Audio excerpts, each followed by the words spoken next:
오늘 본문의 말씀을 통해서 우리 하나님 백성이 성원을 할 때 이런 제목으로 우리 말씀 나누도록 하겠습니다. 여러분이 기도해 주셔서 우리 한국에서 열렸던 세계 렘넌트 대회를 잘 이렇게 마치고 돌아왔습니다. 전 세계에서 한 48개국에서 렘넌트들이 모여서 한 12,000여 명이 모였는데 대한민국에 12,000명 이상을 수용할 공간이 없어요.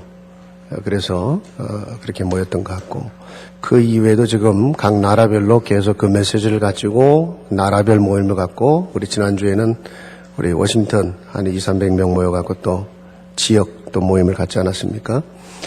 그래서 제가 그런 모습을 보면서 17년 전에 미국에서 건너갔던 참 학생들 몇 명이 그 어른 따라가서 말씀 받고 막 이렇게 좀 훈련을 받으려고 했는데 애들이 말씀을 집중하지 못하는 거예요.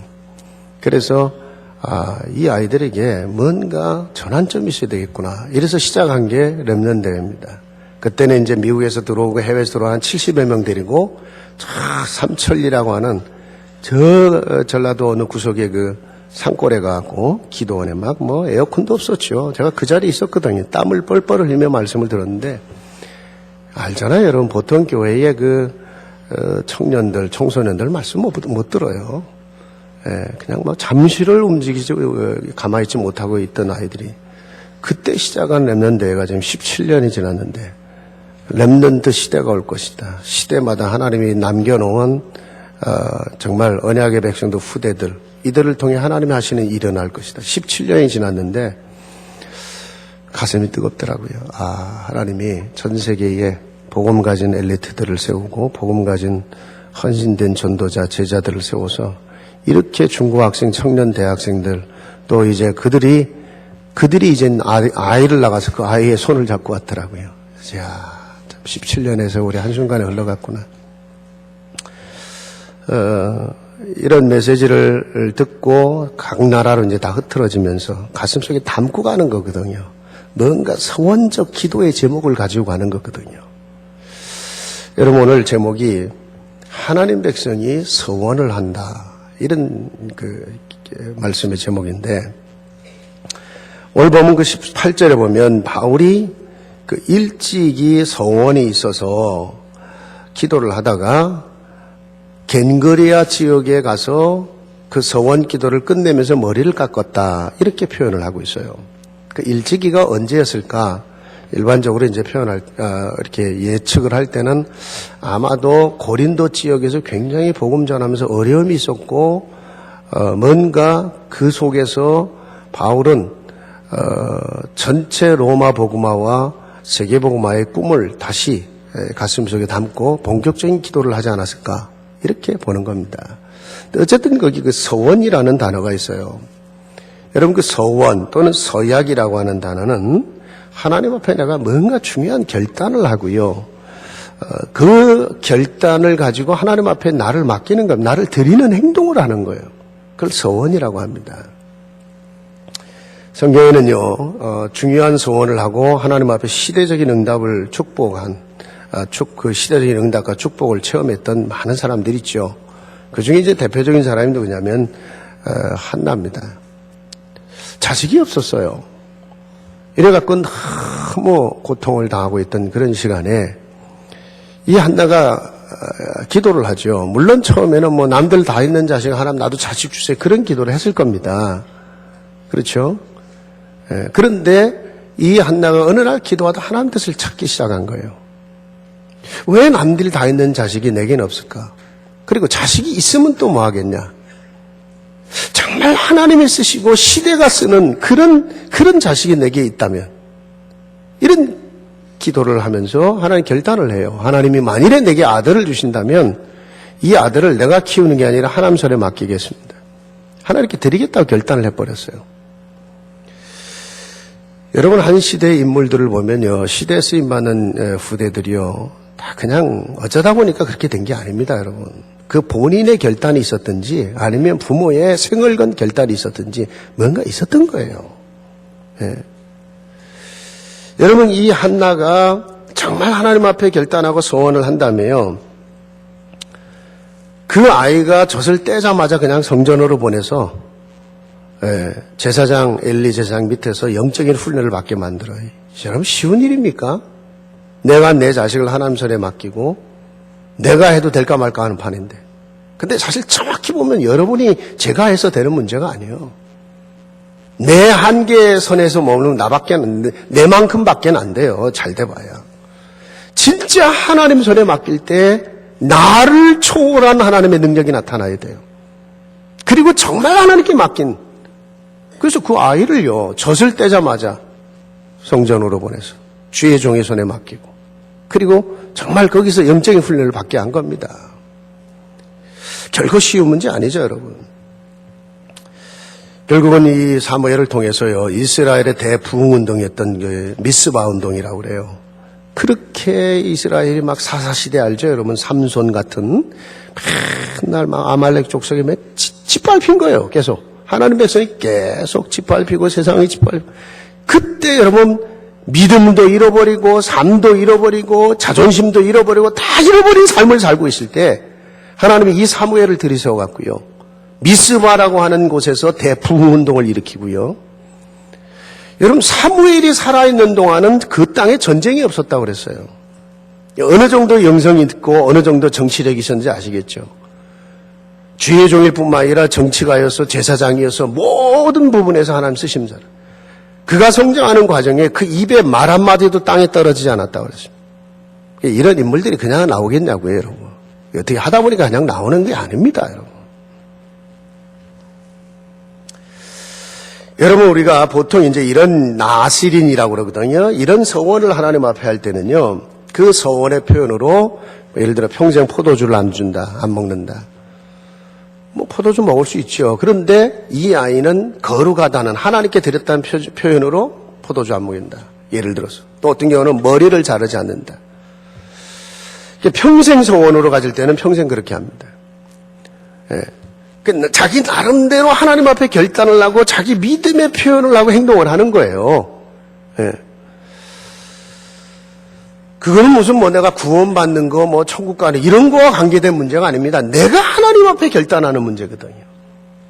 그리고 짧은 시간에 단기간에 하는 결단과 소원의 기도들이 있어요. 아마도 바울이 그 기도를 한 것 같아요. 짧은 시간. 그래서 머리를 자르지 않고 하나님 앞에 정말 깊은 기도를 한 거예요. 그런데 그 기도의 내용을 몰라요. 이 바울 옆에 바울을 그 수종 들었던 의사 누가가 이 사도행전을 기록한 거잖아요. 그러니까 바울 옆에서 계속 바울을 가장 가까운 곳에서 도왔던 사람인데 그 기록을 한 게 지금 사도행전인데 그 사도행전을 기록한 누가조차도 바울이 무슨 서원을 했는지를 모르는 거예요. 다만 일찍이 서원을 했고 머리를 잘랐다. 그걸 끝내고. 여러분 때로는요, 여러분들이 사람들 앞에 밝히지 않아야 되는 또는 밝히고 싶지 않은 그런 기도의 제목을 가지고 하나님 앞에 기도할 수 있습니다. 성경에 보면 마태복음 그 6장 17절부터 18절에 가보면 우리가 하나님 앞에 중요한 소원과 기도의 제목을 가지고 금식하며 기도할 때들이 있어요. 그런데 네가 금식하는 모습을 밖으로 보이지 마라. 이런 금식을 하면 사람이 얼굴이 푸석해지고 막 그러거든요. 근데 그 얼굴 씻고 기름 발라라. 왜냐? 네가 하나님 앞에 은밀하게 기도하는 그 기도 하나님이 은밀한 가운데 응답할 것이다 그랬어요. 은밀한 가운데. 여러분 내가 사람들한테 말을 못해요. 여러분이 간증할 수 있는 간증이 있고 간증할 수 없는 간증이 있어요. 말할 수 있는 기도 제목이 있고 말할 수 없는 게 있어요. 또 어떤 거는요, 진짜 하나님 앞에 중심을 놓고 기도할 때는요, 말없이 기도하는데 어느 날 주의 종이 먼저 알고 축복을 하는 경우도 있어요. 한나가 그랬잖아요. 여러분이 그런 마음 중심을 가지고 하나님 앞에 중요한 결단을 하고 기도했다. 구원받은 사람의 그 결단과 기도 속에는 기적이 일어납니다. 오늘요, 구원받은 사람에게 여러분의 그 마음의 결단이 얼마나 중요한지를 좀 생각해 보려고 그래요. 여러분의 마음의 결단이요. 그게 얼마나 중요한지를.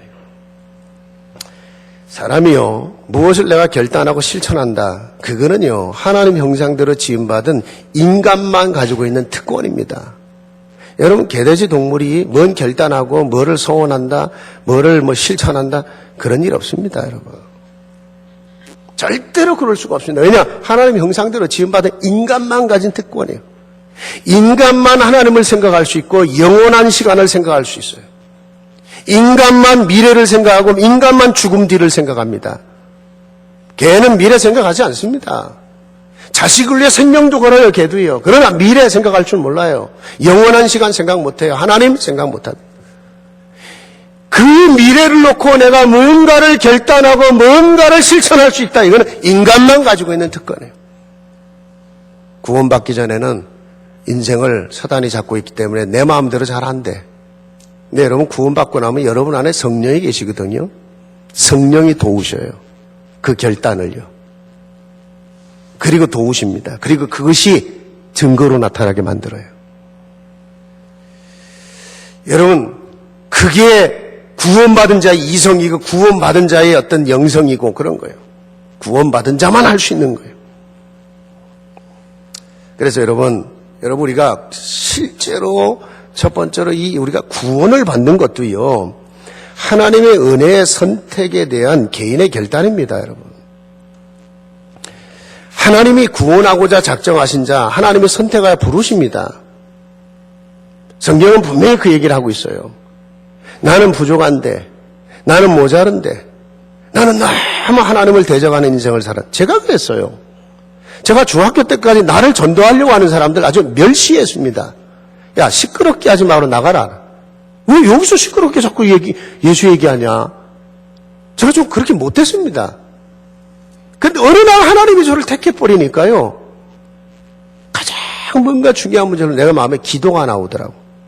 하나님 진짜 살아계시면요, 이거 도와주세요. 진짜 중요한 제 인생의 문제였어요. 고등학교 때입니다.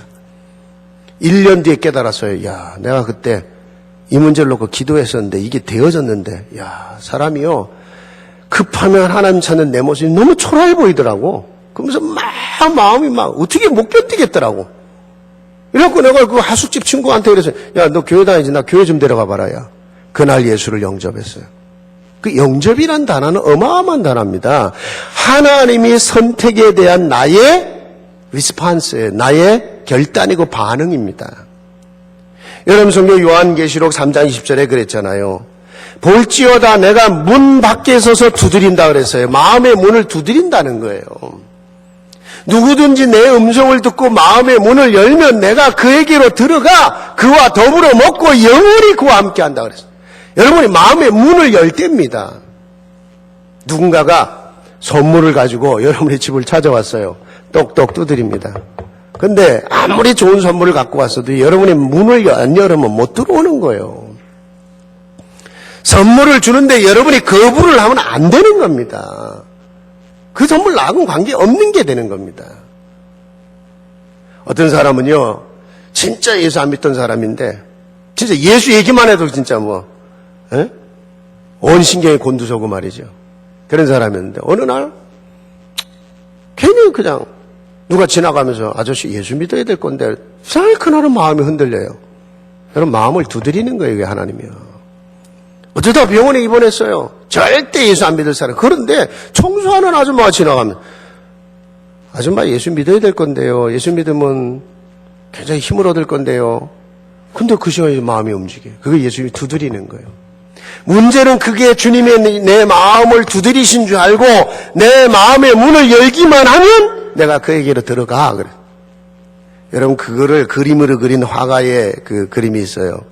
그 문에는 밖에는 문고리가 없어. 예수님이 문고리까지 그냥 콱 열고 내가 들어갈게.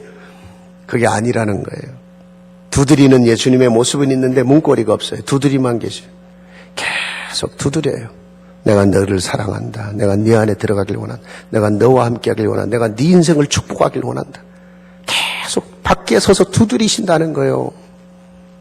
그런데 어느 날 내가 내 마음의 문을 열고 주님 내 안에 오시옵소서.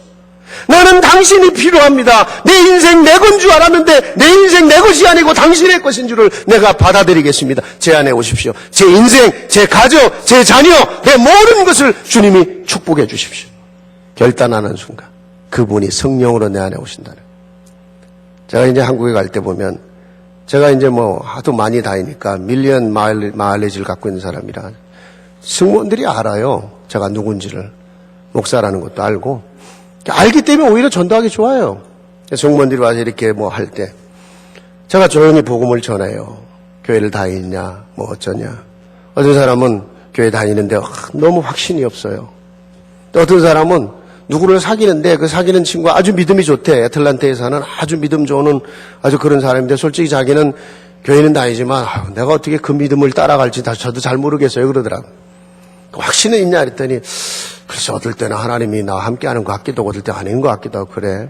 왜 그리스도가 아니면 안 되는지, 왜 그분이 내가 곧 길이라고 했는지, 아무리 먼 길도 길을 알면 가지 않냐. 그분이 길이 되어주셨다. 죄 많은 인생이 하나님이 어디 계신지 알 수 없는 육신을 가진 인생이 안 되니까 그분이 직접 오셔서 내가 길이라고 그랬다. 그분을 통해서 가는 것이다. 설명을 했어요. 그리고 사람들이 많이 지나다니니까 지금 그러지 말고 내가 마침 주보를 하나 가지고 왔어요.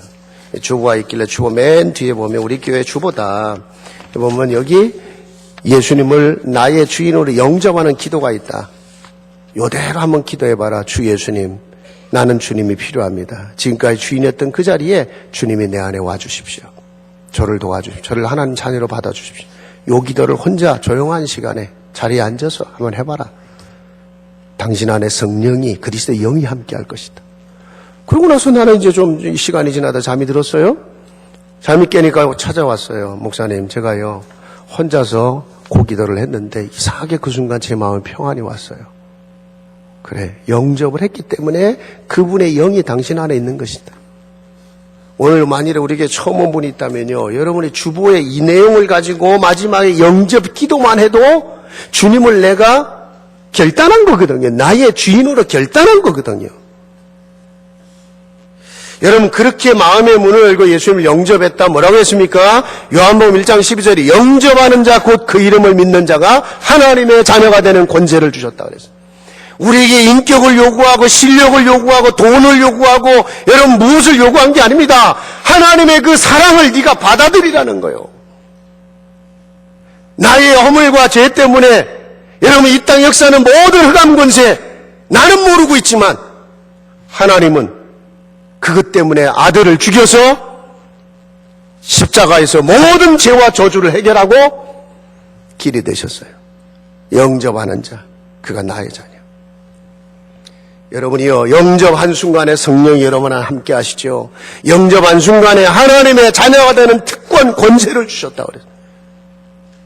여러분, 하나님의 자녀니까 하나님의 성령으로 여러분을 도우시고 함께 하시고 여러분 때로는 천사를 보내서 여러분을 보호하시는 거예요. 여러분이 하나님 자녀 됐기 때문에 오늘 죽어도 천국 가는 일. 여러분이 천국을 어떻게 가요? 우리가 분명 한 번은 가야 되잖아요. 인생 마무리해야 되잖아요. 그런데 여러분 어떻게 가냐? 딱 하나요. 하나님 자녀 됐기 때문에. 여러분이 이 그리스도 영접하고 하나님 자녀 됐기 때문에 하나님이 보내신 그 아들을 영접함으로 말미암아 나도 그분의 아들이 됐단 말입니다. 아들이 내 아버지 집에 가는데 문제 있어요? 뭐 다른 자격이 필요합니까? 모자라도 내 아들이요. 부족해도 내 아들이요. 그렇죠, 여러분. 그렇게 영접하여 하나님의 자녀된 자 반드시 그냥 두지 않는다는 겁니다. 그분이 직접 함께 하셔서 세상 끝날까지 함께 할 것이다. 내가 너에게 증거를 줄 것이다. 네가 나의 자녀인 것을, 나의 백성인 증거를 세상 속에서 보게 할 것이다. 축복하시겠다는 거예요. 여러분 진실로 그분을 바라보고 그분을 의지하고 간다면 역사하시겠다는 거예요. 여러분 교회 다닐 때도요, 내가 영접을 할 때하고 영접 안 할 때 교회 다니는 게 달라요. 영접을 하면 하나님 자녀잖아요. 교회 내 아버지 집이죠. 내 아버지 집이요. 항상 편해요. 근데 영접을 안 하고 다니면요, 교회는 내 아버지 집이 아니라 그냥 하나님의 집이요. 늘 남의 집 가는 것 같아. 근데 한번 영접했죠? 내가 하나님 자녀잖아요. 영원한 천국 내 아버지 집, 이 땅 하나님의 교회 내 아버지 집. 편안해요. 내 집 다니는 것 같아. 그래야 되는 겁니다, 여러분. 여러분 개인의 결단이 여러분의 구원을 좌우해요. 근데 여러분 개인의 결단에 여러분 개인이 구원받죠. 그 다음에 또 있어요. 그 한 사람 때문에 그 가정 전체가 구원을 받아요. 저희 가정도 가문도 우상숭배하고 정말 그렇게 살았던 가문이에요. 정말 예수 믿고 구원받고 내가 보니까요. 딱 하나 기도가 생기더라. 하나님, 내 부모도 구원받고 천국 가고 내 부모도 내 형제도 다 예수 믿고 하나님의 은혜 속에 살게 해주세요. 그 기도 나오더라고. 당연히 나오죠. 근데 여러분, 실제로 사도행전 16장 31절 주 예수를 믿으라. 그리하면 너와 내 집이 구원을 얻을 것이다. 그랬어요. 모르겠어요. 하나님이요. 저에게는 저를 쓰시려고 했던 것 같아요. 고등학교 때, 2학년 때, 1학년 때 예수 영접하고 그리고 하나님의 은혜를 체험하기 시작하면서 그냥 뭐 다른 거 안 했어요. 그냥 성도들을 통해 하나님 사랑 깨닫고 말씀 읽다가 하나님 사랑이 깨달아지고 뭐 죽어다 깨어나고 막 그런 거 없었습니다. 그냥 편안하게 하나님 사랑이 체험됐어요. 이 성도들이 주님의 사랑으로 새 가족들이나 렘넌트를 돕는 거는요 굉장히 그들에겐 작은 문제가 아닙니다. 제게 그랬어요. 막 선배들이 어른들이 저를 굉장히 아껴주고 제가 유학 하숙 생활을 할 때니까 좀 외로웠던 것 같아. 그런데 굉장히 그게 제 마음속에 하나님 사랑 이런 거구나. 그러면서 말씀을 읽으니까 마음이 열려버리니까 말씀이 계속 깨달아지는 거예요. 이게 전부 하나님 사랑이라. 그래서 제가요 하나님이 정말 저를 쓰기를 원하신다면 내가 이 받은 사랑 어떻게 하나님 앞에 갚으며 살 수 있을까? 하나님 저를 쓰기를 원하신다면 제가 무엇이든지 하나님 하겠습니다. 그런데 저를 쓰신다는 증거를 좀 주십시오. 그 중에 하나 있었어요. 내가 고등학교를 졸업할 때까지 내 가족 다 구원받게 해주세요. 근데 제가 그냥 기다리는 것보다는 하나님 앞에 왠지 모르게 기도가 나오면서 작전 기도했어요. 내가 고등학교 졸업할 때까지입니다, 하나님. 그래야 제가 하나님 앞에 그게 하나님 뜻인 줄 알고 제가 주 앞에 살겠습니다. 고등학교 졸업할 때까지. 근데 이상하게 제 마음에요. 아침을 금식하며 기도하고 싶은 마음이 들더라고.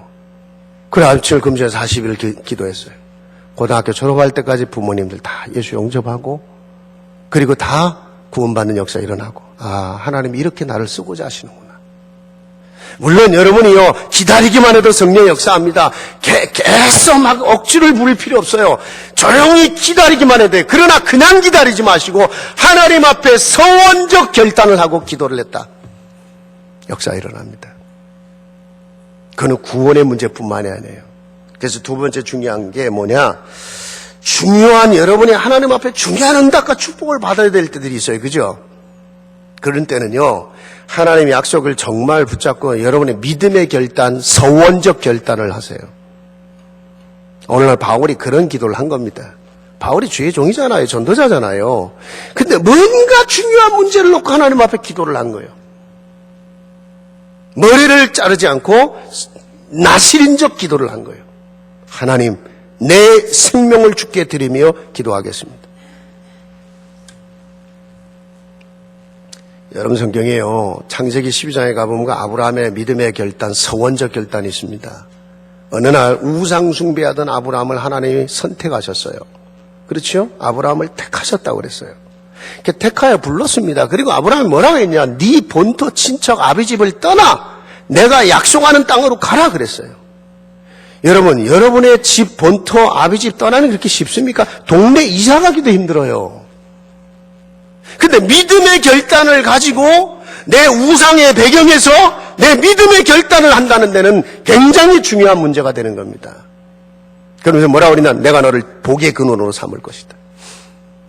한 집안에 여러분 가장이 어떤 결단을 했느냐 그 가정과 가문 전체를 좌우합니다. 아브라함이 그런 결단을 한 거예요. 창세기 12장 4절에 가보면 아브라함이 그 하나님의 약속을 붙잡고 그 말씀을 붙잡고 말씀을 쫓아갔다고 그랬어요. 결단한 거죠. 말씀 따라가기로요. 그러면서 가는 곳마다 제단을 쌓아 예배의 제단산을 겁니다. 내가 하나님 중심으로 살겠습니다. 하나님 살아계신 증거를 나와 내 가정과 후손 속에 보이시옵소서. 여러분이요, 주일날 이렇게 와서 예배를 드릴 때는요, 그냥 예배 아닙니다. 이런 서원적 의미가 있어요. 서원적 의미. 하나님 예배하는 이 시간, 정말 내가 말씀 붙잡고 하나님 앞에 이렇게 결단하겠습니다. 그걸 가지고 한 주간을 사는 거예요. 서원적 결단의 시간이에요. 그냥 뭐 자리에 앉아서 그냥 뭐 은혜 받고 막 그러 끝나는 게 아니라 뭔가 여기서 결단하는 시간이 있어야 돼요. 하나님 앞에서. 그런데 여러분, 그게 여러분의 마음의 서원이, 한 주간의 서원이 된다니까요. 여러분이 그 서원적 결단을 하고 한 주간을 지낸다. 그게 계속 삶을 만들어 간다고 생각해 보세요. 여러분의 평생의 삶에 어떤 증거가 나오겠습니까? 하나님이 돌아가셨으면 몰라도요. 돌아가시면 빨리 그만둬야 돼요. 저부터요.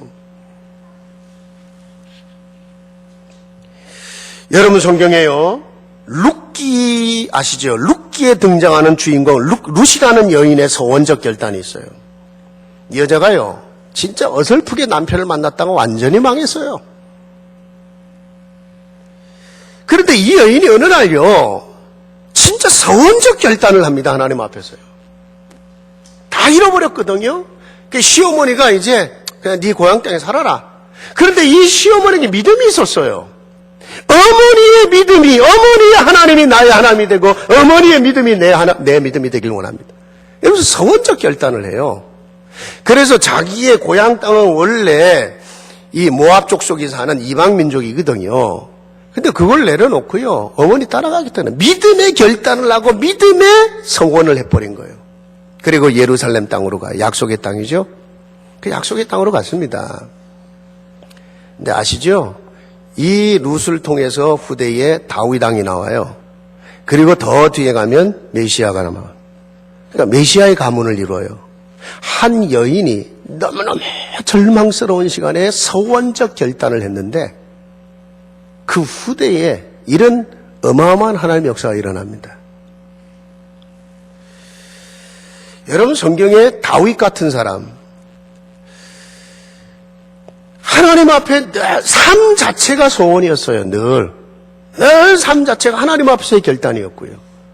그래서 그 다윗의 인생 자체가 어떻게 하나님 앞에 쓰여졌는지 뭐 대표적인 인물 아닙니까? 많은 성경 인물들이 있지만 올해 우리 교회에 연초 우리 붙잡았던 우리 원단 메시지가 하나님이요, 하나님이요. 정말 내가 이제는 내 마음이 흔들리지 않고 내 마음을 확정하겠나이다. 그게 올해 우리 교회가 잡은 거예요. 내 마음을 확정한다는 거.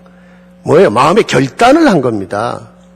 여러분, 그 고백을 할 때 다윗이 어떤 상황이었는지 아십니까? 믿음으로 하나님 앞에 섰는데 거기에 핍박이 돼갖고요. 이게 사울 왕이 이 귀신 들렸잖아요. 얼마나 다윗을 죽이려고 덤벼들었는지. 다윗이 힘으로 말하면 죽일 수 있어요, 사울이요. 다윗을 따른 사람들이 얼마나 많았으면 골리앗을 무너뜨렸던 사람 아닙니까?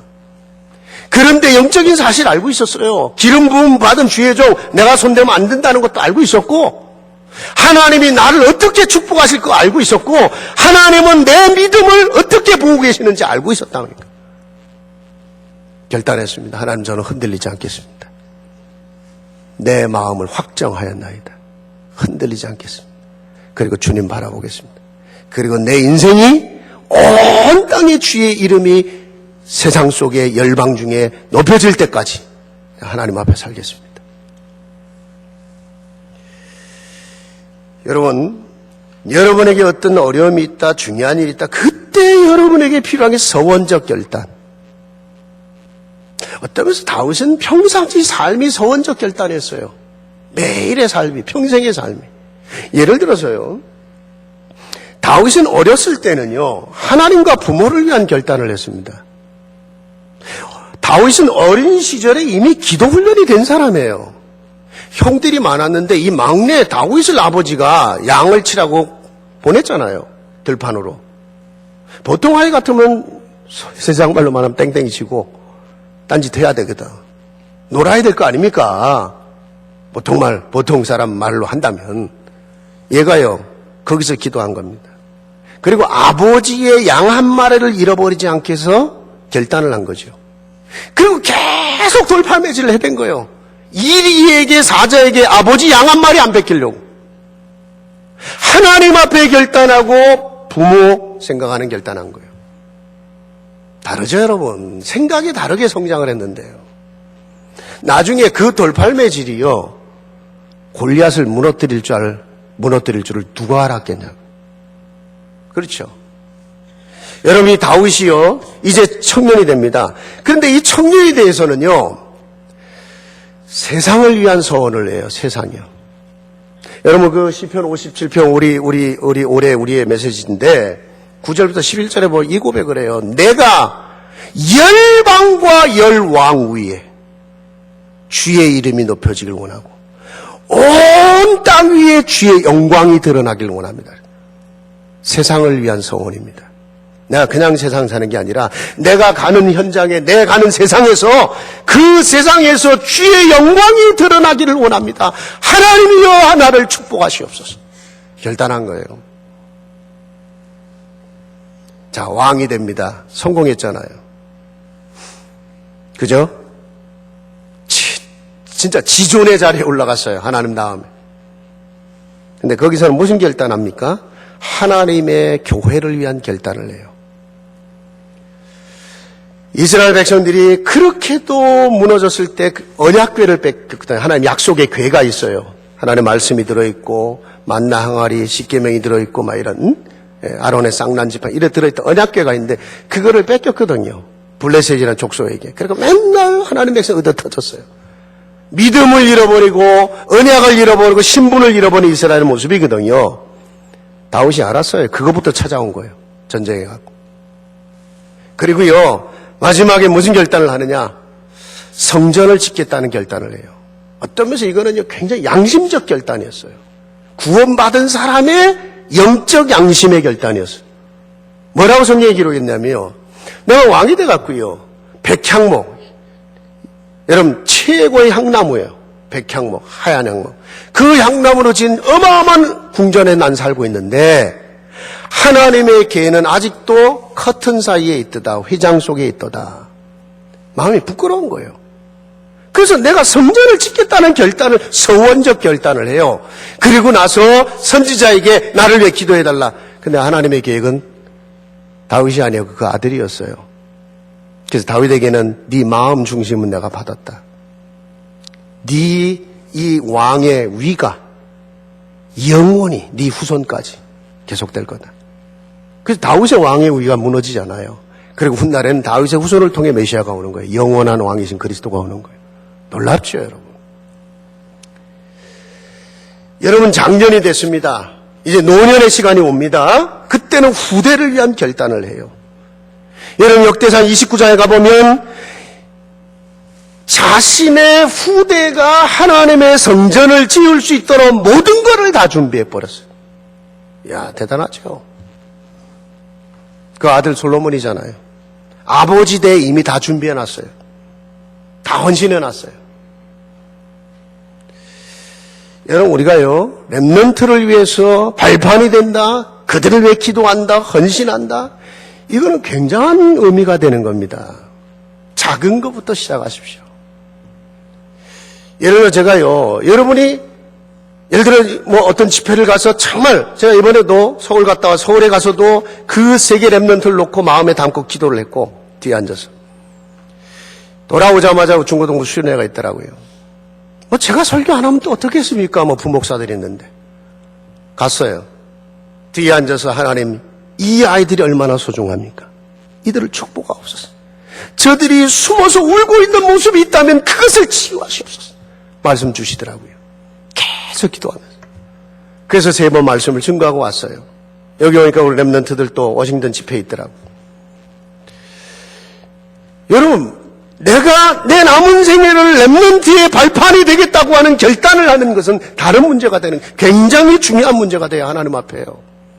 하나님, 내 인생 이제 나를 위해 다 살았습니다. 이제 남은 생에 내 후대를 위해 살다 가겠습니다. 제가 언젠가 그런 말씀드린 적이 있을 겁니다. 봉투를 준비해라. 조그만 봉투 하나에는 내가 렘넌트를 위해 쓸 수 있는 돈을 한번 모아봐라. 여러분, 하루에 1불씩만 모아도 한 1년 모으면 400불이에요. 어쩌다 기분 좋으면 1, 2불씩 더 넣으세요. 500불, 600불 됩니다. 그래갖고 어떤 아이가 수련회를 가야 되는, 어떤 아이가 영적 훈련을 받아야 되는, 돈이 없어. 뒤에서 탁, 너 이번에 내가 이게 하나님이 너 주라고 준비한 것 같다. 야, 발판입니다, 여러분. 그렇게 어려운 거 아닙니다, 여러분. 다윗이 평생의 삶이 서원적 결단의 삶을 살았다는 거죠. 여러분, 구원받은 자가 어떤 결단을 하고 사느냐는 굉장히 중요한 문제가 돼요. 그래서 여러분, 세 번째입니다. 정말 여러분의 남은 생에 하나님 앞에서 서원하는 자세로 한번 삶을 살아보십시오. 서원하는 자세로. 분명히 온 땅 흑암이 덮어버렸습니다. 여러분 아시잖아요. 어느 정도 세상이 타락하고 우리의 후대들이 어느 정도 고통을 당하며 살아야 되는지. 야, 진짜 이제 학교를 보내놓으면 괜찮을까 싶은데 학교 보세요. 얼마나 어둠의 영들이 꽉 차 있는지 이해할 수 없는 일들이 벌어져요. 여러분 진짜 학교예요. 우리 미국의 학교는요, 경찰이 지키지 않으면 안 될 정도로 경찰이 총 들고 지키고 공부하는 학교예요. 우리가 괜찮다고 믿으니까 그렇지. 학교에서 얼마든지 마약 구할 수 있어요. 상상을 초월하는 일들이 학교 안에서 벌어지고 있습니다. 오죽하면 학교에서 부모들 부르다 마약 교육을 시킵니까? 온 땅에 이해할 수 없는, 진짜 살아남기 어려운 그 흑암이 가득한 이 땅에 여러분 어떻게 여러분과 여러분의 후대를 놓고 기도하다 가셔야 됩니까? 마귀는요, 구원받은 백성은 아주 몸부림치며 죽이려고요. 속이려고. 여러분 죽일 수는 없어요. 속이는 거지. 베드로전서 5장 8절에 그랬죠. 마귀가 우는 사자처럼 삼킬 자를 배가 고파갖고요, 뭔가를 삼키려고 사자가 으르렁거리며 돌아다닌다 이거예요. 그걸 마귀의 비유를 해서 성경 얘기입니다. 어떻게 하면 구원받은 자 저 믿음을 떨어뜨리고 세상으로 흘러가게 만들고, 어떻게 하면 육신과 타협하게 살게 만들어야 되는가? 어떻게 하면 낙심시키고 절망시키고 어떻게 하면 포기하게 만들까? 마귀는 발악을 한다는 거예요. 그게 마지막 때입니다, 여러분. 여러분 결단하십시오. 오직 그리스도, 오직 하나님의 나와, 오직 성령의 능력으로 산다. 오직입니다, 여러분. 다른 거 다 버리라는 게 아니에요. 최고의 해답으로 붙잡으라는 거예요. 가장 우선적인 해답으로 붙잡으라는 거예요. 분명히 그리스도는 모든 저주 운명을 끝냈고 사단의 머리를 밟아버렸습니다. 승리하신 그분이 내 안에 계셔요. 오직입니다. 하나님의 나라, 아무도 도와주지 않아도 내가 이 땅에 발을 딛고 살고 있지만 나는 이 땅에 속한 자 아닙니다. 하늘의 배경을 가진 자요. 하늘의 배경을 누리는 자. 하나님, 내게 하늘의 배경을 누리는 자가 되게 하옵소서. 나 우리 렘넌트들에게 우리 중고 수련 때에서 너희의 부모가 약하냐, 힘이 없냐, 돈을 못 버냐, 무능력하냐 상관없다.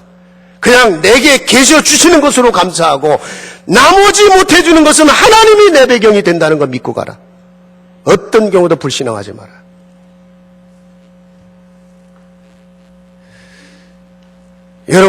여러분에게 힘이 없습니까? 다른 힘이 있어요. 성령의 힘이요. 성령 충만. 다른 힘이요. 내가 힘이 있으면 또 얼마나 있습니까? 도대체 내가 계획하고 내가 내 힘으로 할 수 있는 게 도대체 얼마나 있는 겁니까? 아니잖아요. 하나님, 나는 무능합니다. 하나님, 나는 부족합니다. 그래서 한순간도 하나님의 능력이 아니면 안 됩니다. 제게 성령 충만의 힘을 주십시오. 그것이 오직이 되게 만들, 그게 완전히 각인이 될 정도로 만들어 보라는 거예요. 계속 말씀 듣고 다시 묵상해보고, 맞다, 내가 그리스도의 사람이 아니냐, 내가 하늘의 배경을 가진 자가 아니냐, 내가 성령의 능력, 세상을 바꾸는 힘입니다. 여러분, 그러면서 여러분의 생각을 지키세요. 복음 중심으로, 하나님 중심으로 생각이요. 사단은 여러분을 망하게 할 수 없기 때문에 여러분의 생각을 건드려요. 자꾸 낙심시키고 불신앙하게 만들고. 그래서 문제를 가져다 줘갖고 막 낙심, 절망. 그 별거 아닌 일에 자꾸 시험 들고 서운하고. 그렇잖아요, 여러분.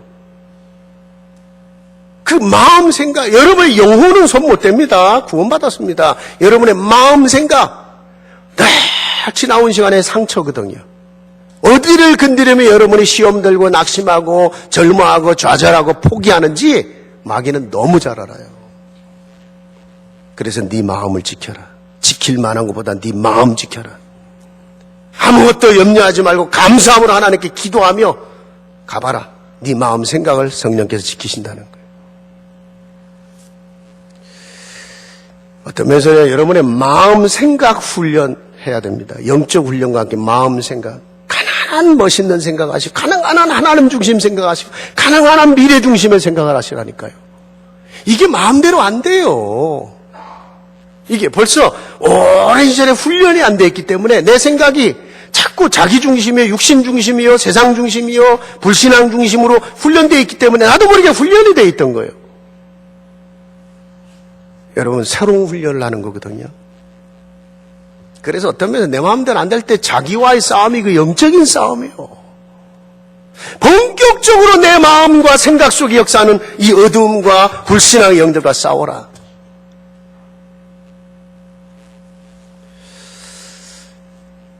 세 번째입니다.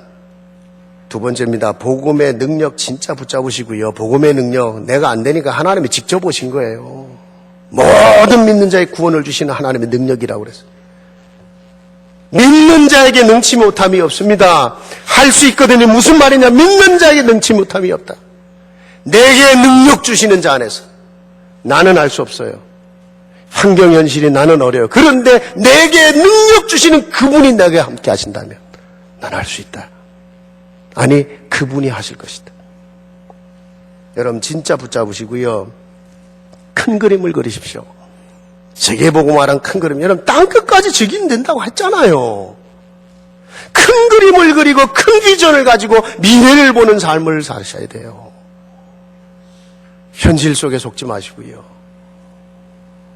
지금 당장만 자꾸 보니까 현실이 힘들어요. 그러다 보니까 희망이 없어요. 여러분 희망과 비전을 가진 사람은요. 지금 좀 억울한 일 당해도 괜찮아요. 내게 미래 있거든요. 지금 좀 양보해도 괜찮아요. 왜? 더 큰 거 하나님 주실 거거든요. 희망이 있는 사람이요. 비전을 붙잡은 사람입니다, 여러분. 이건 마치요. 성경에 농부가 씨를 뿌리는 것 같다고 그랬어요. 갈라디아 6장 7절부터 8절에 그랬죠. 사람이 무엇으로 심든지 그대로 거둔다. 너희가 세상에서도 아는 거 아니냐. 영적 원리도 같다. 육으로 심으면 육의 것을 거둘 것이고 영으로 심으면 영의 것을 거둘 거다 그랬어요. 여러분의 삶의 기준이 뭡니까? 구원받은 하나님 백성의 기준은 영적인 기준에서 시작을 해보세요. 여러분 자녀들이 공부하라고 그러죠. 그 공부도 미래를 보고 하는 공부입니다. 그렇잖아요. 지금 뭐 성적 얼마나 나왔냐 그것도 중요하지만 걔 미래를 보고 공부하라고 하는 거 아닙니까? 예를 들어서 여러분 우리가 하나님 앞에 헌신을 한다, 헌금을 드린다, 그거 다 미래를 보고 하는 거예요. 무엇을 심느냐 하는 거예요. 네가 심은 대로 거둘 것이다. 제가요 목회 30년에 지나온 시간을 돌아볼 때 한 가지 분명한 거, 경제 축복을 받은 성도들의 공통점, 자기를 위해서는 절약합니다. 그런데 하나님 앞에는 심어요. 신기해요. 똑같아요. 성경대로입니다. 심어요. 뭔가를 심습니다. 어려운데 심어요. 여러분 농부는요 씨를 심잖아요. 어렵지만 내년을 보고 씨를 심고 심잖아요. 내가 무엇을 심었느냐, 내가 얼만큼을 심었냐, 그게 씨로 나와요. 결과로 나와요. 참 보면요 바로 그 부분에서 달라지더라고요. 내가 어떤 결단을 하고 어떤 걸 심었느냐의 실천적 행동이거든요. 내가 심은 게 없는데 도대체 거둘 게 뭐가 있겠습니까? 심은 게 없고 자꾸 내놓으래요. 그거 잘못하면 도둑놈 심보됩니다. 심은 게 없는데요. 하나님 나는 뭐를 심고 살았습니까? 세 번째요. 여러분의 지금 가진 거, 지금 형편에서 큰 행동을 하십시오. 지금 가진 게 부족해 보이고 약해 보이고 작은 것처럼 보이면 그것이 큰 행동을 하십시오. 무슨 얘기냐? 여러분 한 사람을 전도해도요. 그 한 사람이 세계복음을 할 거를 보면서 전도하는 거예요. 제가요. 예를 들어서 우리 교회 일꾼들 이제 세울 때 특히 우리 덱스터 목사 그 한 사람 때문에 DC에 7, 8년을 나갔어요. 매주 목요일 메시지 할 때는요. 그 한 사람이 1000을 대신하고 10,000을 대신할 거 믿고 갔어요. 어떨 땐 제가 한 사람 앉혀놓고 설교하고 100사람을 생각하며 설교합니다. 아이고 목사님 뭐 한 사람 앉혀놓고 뭐 이렇게 뭔 열정을 다해서 그렇게 뭐 해대십니까? 뭐 그 한 사람이 1000을 대신하고 10,000을 대신할 거로 성경이 약속하셨거든요. 우리는 한 사람, 아이고 오늘도 한 사람밖에 안 왔네. 아이고 뭐 몇 사람 왔네. 절대 안 되게 돼 있습니다. 그 한 사람이 그 작은 소수가 1000을 대신하고 강국을 대신할 거라고 그랬어요. 내가 사업을 할 때도 그래요. 작은 걸 맡았는데 이게요. 나중에요. 어마어마한 거를 연결할 줄 누가 알아요? 큰 의미를 부여하고 하란 말이죠. 작은 일을요. 여러분 그거 많이 들으셨죠? 그 미국의 철강왕 카네기 얘기요. 자, 미국의 철강왕 카네기 대단하잖아요. 세계적인 인물이잖아요. 이 사람이 은퇴할 때가 됐습니다. 누구에게 은퇴하느냐? 미국의 경제계의 탑 뉴스였습니다. 누구에게 은퇴를 하고 물려줄 거냐, 저 회사를. 근데요, 충격이었어요. 자기 회사에 청소부로 들어왔던, 초등학교밖에 졸업 안 했습니다. 청소부로 들어왔던 셰프라고 하는, 청소부로 들어왔어요. 밖에서 청소하다가요, 이 사람의 마음속에 내 회사 아니냐, 우리 회사. 이래갖고 자기 것이 아닌데 안에 들어와서도 그냥 구석구석 청소를 해댄 거예요. 사람들이, 여러분 지난주도 제가 떠나기 전에 얘기했잖아요. 사람이 뭐든지 정성으로 하면요, 그게 드러나게 돼 있습니다. 그죠? 정성으로 하니까 사람들의 마음속에 이게 드러나는 거예요. 이야, 뭐 좀 다르다. 이래갖고 정직원이 되고, 나중에요, 회장의 비서가 됩니다. 그래갖고 메모지 들고 다니면서 그야말로 카네기의 몸이요 그림자라. 24시간. 카네기가 뭐를 생각하는지까지 알고 있어요. 나중에요 그 회사를 이 셰프라고 한 친구에게 이제 물려줄 때 본인이 물었어요. 회장님, 제가 무슨 자격이 있습니까? 무슨 능력이 있습니까? 너는 자격이 있다. 네가 공부가 부족하고 능력이 부족하면 저 하버드 예일 능력 있고 공부 많이 한 사람 네가 돈을 줘서 고용을 하면 된다. 하야하면 된다. 문제는 네가 이 회사를 이끌 수 있는 주인의식이 있다는 걸 봤다. 주인의식. 내가 주인이에요. 그러니까 청소를 해도 내가 주인이기 때문에요. 생을 걸고 하고 큰 그림을 그리며 미래를 보며 전부를 걸고 할 수 있어요. 너 주인의식을 가지고 있는 너는 이 회사의 진정한 주인이다. 이렇게 물러졌다는 거 아닙니까? 말씀 마무리하겠습니다. 그리스도는 분명히 저와 여러분이 가슴 아파했고 몰랐던, 사실은 내가 붙잡혀 있던 그 운명 저주 십자가에서 끝냈습니다. 여러분은 축복의 근원이요, 하나님의 자녀요, 이 세상의 땅끝까지 이르러 증인이 될 수밖에 없도록 약속 속에 있는 사람들입니다. 하나님 앞에 여러분 어떤 생각을 하고 어떤 서원적 결단을 하고 사느냐는 여러분의 인생을 좌우합니다. 여러분 평생의 삶에 혹시 여러분에게 중요한 문제가 있습니까? 중요한 결정을 해야 됩니까? 하나님 앞에 서원적 결단을 하고 기도해 보세요. 반드시 여러분의 그 마음과 중심에 담겨있는 결단 속에서 하나님은 일하실 것입니다. 우리 한마음 모든 식구들에게 하나님의 응답과 축복이 새로 시작되기를 주님의 이름으로 축복합니다. 하나님 감사합니다. 오늘 하나님께서 우리 각자에게 주신 말씀, 내 영혼 속에, 마음 속에, 기도 속에 담고, 주님, 하나님 앞에 나는 어떤 서원적 결단을 하며 내 남은 생애를 살아야 되는지 오늘 말씀 속에서 다시 묵상하면서 답을 찾아내게 하시고, 오늘 붙잡은 말씀 속에서 하나님 내 인생의 소원을 찾아내게 하여 주옵소서. 그리고 새로 시작하게 하옵소서. 오직이 되게 하옵소서. 그리고 정말 미래를 보며 큰 그림을 그리며 오늘 내가 하는 작은 일에서 생을 걸게 하여 주옵소서. 우리 온 성도들을 축복하여 주옵소서. 예수 그리스도의 이름으로 기도하옵나이다. 아멘.